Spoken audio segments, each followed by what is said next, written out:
I want to talk about liability. Or should we? I didn't watch it. Here's the thing. I didn't either, because it's like whenever something's been that long, I'm like, I probably hate myself in that. I don't want to see that. So, as you guys know, we're in our distancing era. And we haven't been seeing as much of Lilah Gibney as maybe some other times in life. And 10 months ago, we were all bestie boots mama. Lilah was like, I want to start a podcast. I'm going to call it Lilability. Can you guys come on and be my first guest? And here I am thinking she's going to have, the BFFs podcast turnaround time. It's going to come out next week, right?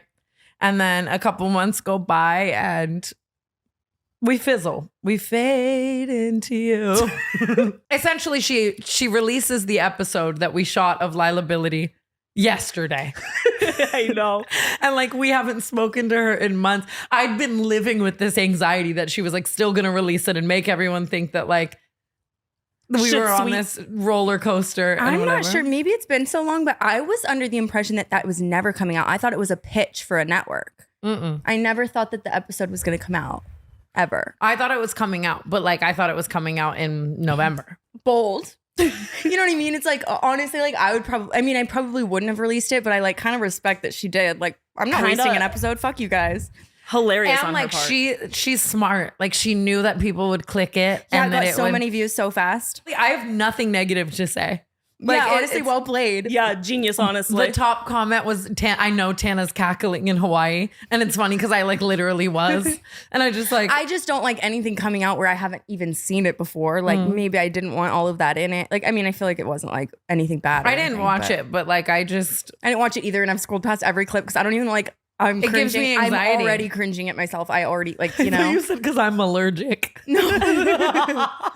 I always thought she should have a podcast. She's funny and crazy. And Yeah, there's a market for it. 100% there is. And I think it's like just so fucking funny that she released that shit. Like we are all best friends. It is. Like I can't imagine in like, not that it's like really equivalent to the Mindy era, but if I were like to have just like posted a pic of us or something like while that was happening, like it would have just been like, what the fuck? Let alone like a whole ass podcast. And clips about like, how did you guys become best friends? And Mary fucking Joe and every coworker I used to have at McDonald's is tagging me in all this bullshit of the canceled podcast, talking about me, talking about Stas, talking about a podcast that we love so much. Put so much love and effort to make such a positive space for everybody to be a part of, including, Tana and Brooke, which I felt like that was a very positive, beautiful episode that displayed the 8 years of you guys' friendships, our relationships, and obviously it came to a point where, they talked about the episode being out.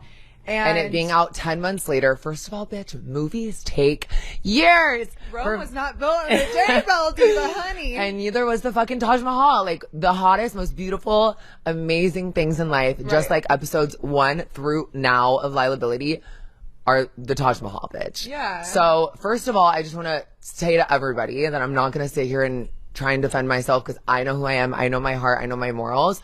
But Tana and Brooke wanted to invest into our podcast. So that is why that is so shocking to me, because I've worked so hard on myself the last few months to handle things offline, separately. People are texting me, then people ghost me for 6 months. Then our best friend passes away. Suddenly everyone wants to send their condolences. And I'm like, but you want to be nice and then sit on your podcast? That's just what I don't like. Why can't you go with your word? And weren't you not just texting me last week saying you wanted to talk in person? So I'm just like, I think the whole thing. Why talk about me on a podcast with millions of views? That's just. Why are we doubling down on things that have been said and done? Okay, if it came to a point, I mean, I know you guys' relationship is very people distance, different, and that's fine. Whatever.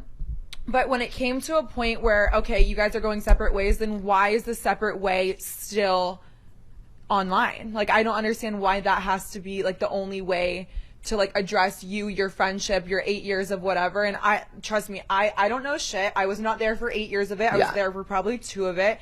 I still love and respect everybody, but I think when it comes to like your dreams, your projects, like why don't you get the same respect? And I almost feel like it's like the second like everyone for years like start a podcast, but I was not doing it. I would randomly go on other people's podcasts, but now that I'm finally doing something for myself and my best friend, Why sit on a podcast and bash it? I'm actually doing something with my 26-year-old ass self.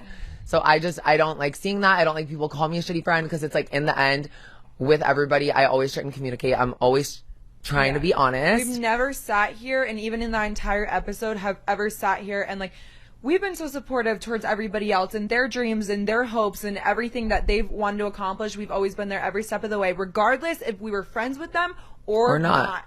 Exactly. So I think when it came down to it, there was one opportunity. It's if you don't have anything nice to say, don't say anything at all. And it honestly breaks my heart. Like, it breaks my heart. It makes me really sad because I don't think that, I'm going to say, I don't think that was right. I don't think that was right to sit there and like pretend like, you know, what we're doing isn't anything. Laugh at our ideas, laugh at our podcast that everyone said was a good idea. And it is sad because I think friendship breakups are harder than literally like most things But that in doesn't life. mean you wish somebody like. But I would never be like, fuck, I hope anyone's podcast flops. Like seeing certain people that I used to be friends with get insane brand deals, go on insane trips, do this.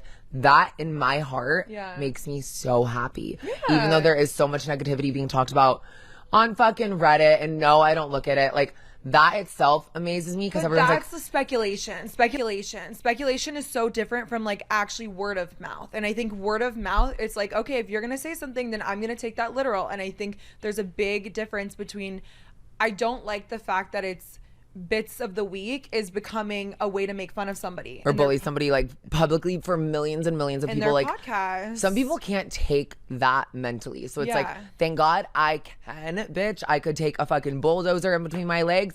I can take some fucking bullying. Sick. So and also LA is so crazy because certain friends, people, whatever, will love to sit in a room and be like, oh, I fucking hate blah, blah, blah, blah, blah. I hate this about her. She looks like shit, whatever. And then the second you actually speak up and communicate with whoever, like, oh, you're kind of annoying, embarrassing, whatever, I have a problem with you, you are the biggest devil alive. And I'm just like, we're 26. Y'all, people don't want to have conversations. Weird.